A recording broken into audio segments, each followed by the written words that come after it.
Hello everyone, good morning to all. आजच्या व्हिडिओमध्ये आपण जे होमवर्कसाठी तुम्हाला न्यूमेरिकल्स दिले होते ते न्यूमेरिकल्स आपण डिस्कस करणार आहे. हा न्यूमेरिकल आहे तसा आपला न्यूमेरिकल नंबर 18, बट जो क्वेश्चन नंबर 2 आहे टेक्स्टबुकमधला त्याच्या 2 मधला सेकंड आहे. पाहता कसं सोडवणार. फॉर द रिॲक्शन एक रिॲक्शन दिलेली आहे, त्याच्यासाठी रेट लॉ दिलेला आहे तुम्हाला आहे.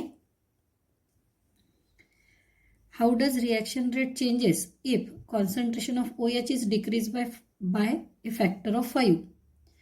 जर OHचं कॉन्सन्ट्रेशन 5 ने डिक्रीज केलं तर रिॲक्शनचा रेट कसा चेंज होणार. And what is the change in rate if the concentration of both the reactants are double. दोघांचं कॉन्सन्ट्रेशन जर डबल केलं तर रिॲक्शनचा रेट कसा चेंज होणार हे सुद्धा विचारलेलं आहे. तर चला आपण डायरेक्टली सोल्युशन लिहू. खूप मस्त प्रॉब्लेम आहे. आता रेट लॉ लिहून टाका इथे. रेट लॉ इज, आता रेट लॉसाठी असा दिलेला आहे तुम्हाला रेट इक्वल टू, तर आपण इथे घेऊ आधी initial rate. Initial rate equal to R1 and final rate is R2.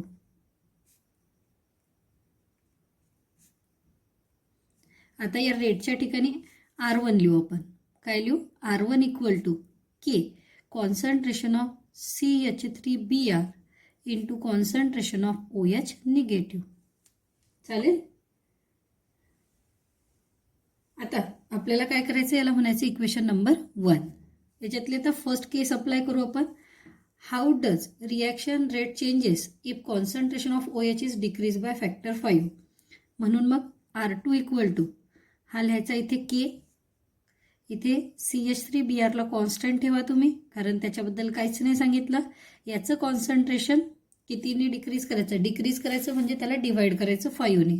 Concentration of OH negative, याला म्हणू equation number 2. Divide equation 1 by equation 2. मग इक्वेशन 1ला इक्वेशन 2 ने डिवाइड केलं तर काय होऊन जाईल. R1 divided by R2 equal to, या साईडला काय आहे K concentration of CH3Br into concentration of OH negative divided by, इथे कशाने डिवाइड करू तर इथे पण हा आहे K, त्याच्यानंतर concentration of CH3Br 1/5 concentration of OH negative.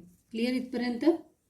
आता कॅन्सल करा. काय काय कॅन्सल करता तर K कॅन्सल झाला, CH3Br cancel, OH negative cancel. छेदाचा छेद गोज टू गच्ची.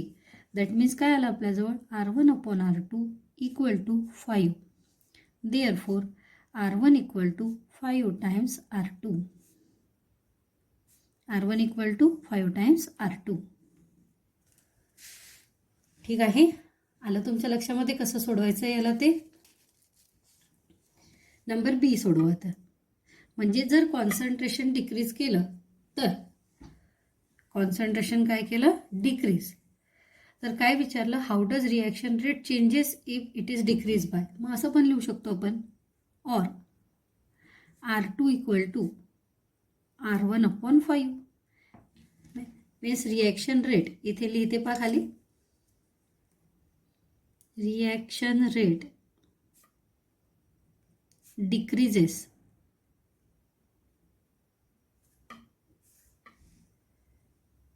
by 1/5. बरोबर. आता नंबर बी काय म्हटलं. What is the change in rate if concentration of both the reactants are double. दोघांचं कॉन्सन्ट्रेशन तुम्हाला डबल करायचं आहे. चला मग नवीन रेट लिहू आपण. फायनल रेट काय लिहिणार. R2 इक्वल टू K, दोघांचा डबल करायचं ना, 2 into concentration of CH3Br into 2 into concentration of OH negative, याला म्हणू इक्वेशन नंबर 3. आता काय लिहिणार. Divide equation 2 by equation 3. 2चं काय म्हणणं आहे पहा. इक्वेशन 2चं म्हणणं काय आहे तर इक्वेशन 2 आहे हा R2 नाही, इक्वेशन 1 डिवायडेड बाय 3. मग 1 काय आहे R1. मग R1 divided by R2 equal to RHS बघा तर काय आहे. RHS काय आहे तर RHS आहे K, concentration of CH3Br into concentration of OH negative divided by कशाने डिवाइड करायचं K 2 into concentration of CH3Br multiplied by 2 into concentration of OH negative. ठीक आहे. CH3Br OH negative cancel, K cancel. काय शिल्लक राहिलं आपल्याजवळ ते लिहा. आपल्याजवळ शिल्लक राहिलं R1 divided by R2 equal to इथे काय राहिलं 1 डिवायडेड बाय 4. दॅट मीन्स आता काय करणार आपण तर इथे लिहिणार R2 equal to 4 times R1. आता याला शब्दांमध्ये कसं लिहायचं म्हणून इथे लिहिणार rate will be increase by 4. Rate will be increased bye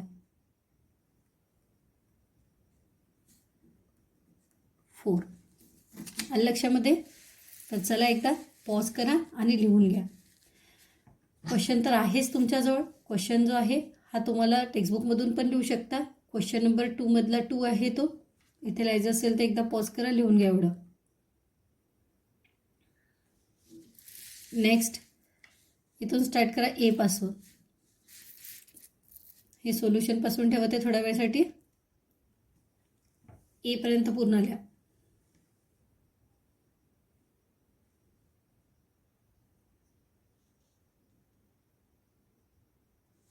इथे शब्द कसा डिक्रीजेस आहे तर डिक्रीजेस बाय डायरेक्टली असं 5 लिहिलं तरी चालते.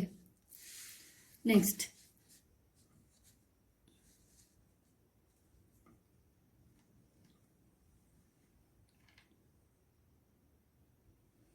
पहा. नेक्स्ट न्यूमेरिकल आहे. क्वेश्चन नंबर 3 मधला 3 दिला होता तुम्हाला होमवर्कसाठी आणि आपला आहे question number 19. Reaction takes place in 2 step. एक रिॲक्शन 2 स्टेपमध्ये होऊन राहिली आणि काय म्हटलेलं आहे याच्यामध्ये की राईट द ओव्हरऑल रिॲक्शन. तुम्हाला ओव्हरऑल रिॲक्शन लिहायची आहे. तर ओव्हरऑल रिॲक्शनसाठी सगळ्यात आधी काय लिहू आपण इथे लिहू solution. Overall reaction is addition करायची आपल्याला दोघांची पण. दोघांची ॲडिशन करायची. इथं पहिली रिॲक्शन आहे NO प्लस Cl2.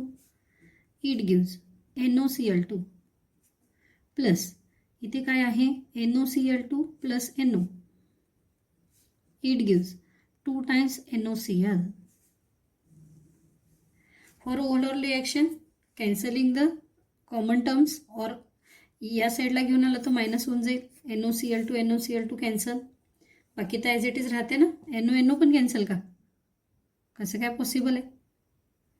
हा NO plus Cl2 it gives NOCl2. एकदा चेक करू द्या मला काय रिॲक्शन लिहिली ती. करेक्ट आहे. आता पहा हा NO आणि हा NO आपण ॲड करू किंवा एक काम करते मी कन्फ्युजन अवॉइड करण्यासाठी याला ॲड करून टाकते. NO plus Cl2 plus NOCl2. हा NO किती झाले 2 times NO. It gives NOCl2 plus 2 times NOCl. NOCl2 cancel. Final equation काय आलं 2 times NO plus Cl2. It gives 2 times NOCl. It is our overall reaction. हे झालं A. What about B? Identify reaction intermediate. कोणता intermediate? Which is formed in first step and consumed in second step. Therefore, NOCl2 is reaction intermediate. NOCl2 is reaction intermediate.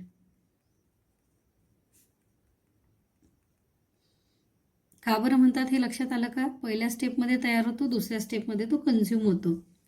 तिसरं पहा. What is the molecularity of each step. Each स्टेपची step 1ची molecularity काढू आपण. Step 1 molecularity equal to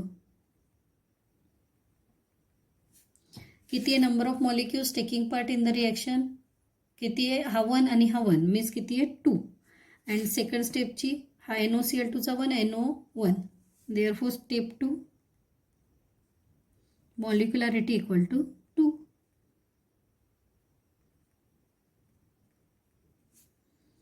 clear?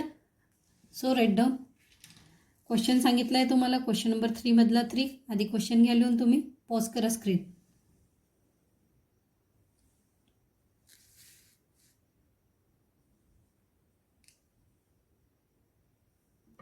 हा एक next problem आहे हा.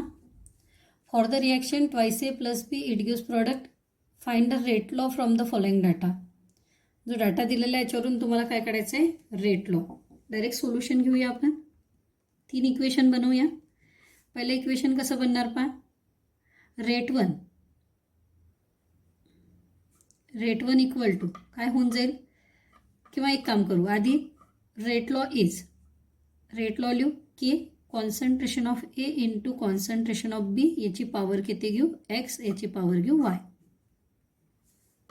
Late the rate law is.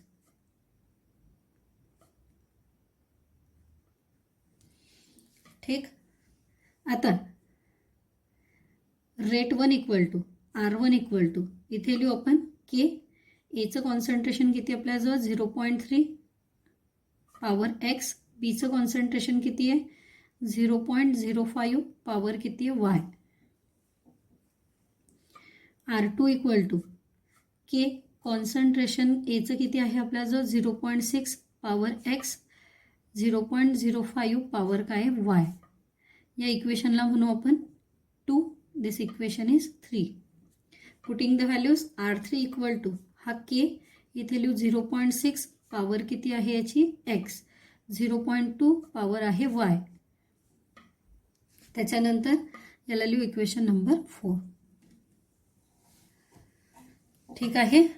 आता काय करणार ते पहा. डिवाइड. कोणत्या इक्वेशनला कोणत्या इक्वेशनने डिवाइड करायचं आहे? तर डिवाइड इक्वेशन कोणतं घेऊया? 2 बाय इक्वेशन 3. इक्वेशन 2 ला इक्वेशन 3 ने डिवाइड करा. चला सांगा इक्वेशन 2 काय आहे? R1 divided by R2 equal to इथे k 0.3 to the power x, 0.05 to the power y, divided by इथे लिहू k 0.6 to the power x, 0.05 to the power y. आता हे 0.05 पॉवर वाय काढून टाकू. के कॅन्सल करू. नो, काय शिल्लक आहे याला सोडवूया आपण. R1 divided by R2 equal to this 0.3 divided by 0.6, दोघांची पॉवर किती आहे? एक्स. पॉईंट गेले, मग 3/6 पॉवर किती आलं? एक्स. दॅट मीन्स हे काय येते? 1/2 याची पॉवर किती येते? एक्स. ठीक आहे. आता काय करायचं आहे तुम्हाला? रेटच्या व्हॅल्यूज पण पुट करून टाकायचे आहे. रेटची व्हॅल्यू काय दिलेली पहा बरं. इथे दिलेलं तुम्हाला 0.15 आणि इथे दिलेलं 0.30, म्हणजे हे येते 1/2 ची पॉवर एक्स. आता 15 दुनी 30, तर हे पण 1/2 आलं. हे 1/2, इकडे सुद्धा 1/2. बेस सेम झाला. इथे काही नाही आहे म्हणजे किती आहे? 1. देअरफॉर एक्स इक्वल टू काय आला आपल्याजवळ? 1. रेट लॉ मध्ये ठेवण्यासाठी एक्स इक्वल टू काय काढला आपण? 1. ठीक आहे. आपल्याला रेट लॉस लिहायचा आहे. आता आपण वाय फाइंड करणार. मग वाय फाइंड करण्यासाठी तुम्हाला कोणतं 2 इक्वेशन यूज करायचं आहे? तर इक्वेशन नंबर 3 आणि इक्वेशन नंबर 4 यूज करू आपण. Dividing equation 3 by equation 4. Dividing equation 3 by equation 4. So R2 divided by R3 equal to 0.6 to the power x, 0.05 to the power y, आणि इथे 0.6 to the power x, 0.2 to the power y. Now by evaluating k cancel, 0.6 cancel, शिल्लक काय राहिलं मग आपल्याजवळ? तर आपल्याजवळ शिल्लक राहते R2 divided by R3 is equals to इथे आहे आपल्याजवळ 0.05 डिवायडेड बाय 0.2 पॉवर किती? वाय. आता R2 आणि R3चे व्हॅल्यूज पाहून घ्या किती आहे. R2 आहे 0.30 आणि R3 आहे 1.20. 0.30 आणि इथे आहे 1.20 इक्वल टू, याला सोडवा. आता याला कसं सोडवता? तर एक काम करू आपण, याला पॉईंट काढून टाका. हा 5 एक डिजिट पुढे घेऊन गेला तर हे झालं 2, आणखीन एक डिजिट पुढे घेऊन गेला तर हे झालं 20. 5/20 झालं ना, हे पॉवर y. 9 पहा आता याला, हा पण पॉईंट चालला गेला 3 डिवायडेड बाय, हे 0 0 तर गेले, 3 डिवायडेड बाय 12 झालं आपल्याला हे. तर 3 डिवायडेड बाय 12 म्हणजे 3 1 3, 3 चोक 12, 5 1 5, 5 चोक 20. मीन्स दोन्ही साईडला काय आलं आपलं 1/4 इक्वल टू, या साईडला 1/4 टू द पॉवर y. इथे काही नाही आहे म्हणजे किती आहे 1. देअरफॉर फायनली आपण काय काढलं, बेस बेस सेम आहे म्हणजे पॉवर पण कशी झाली same, y equal to 1. Putting the values in equation number 1.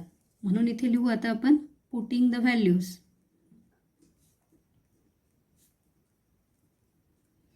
In equation 1.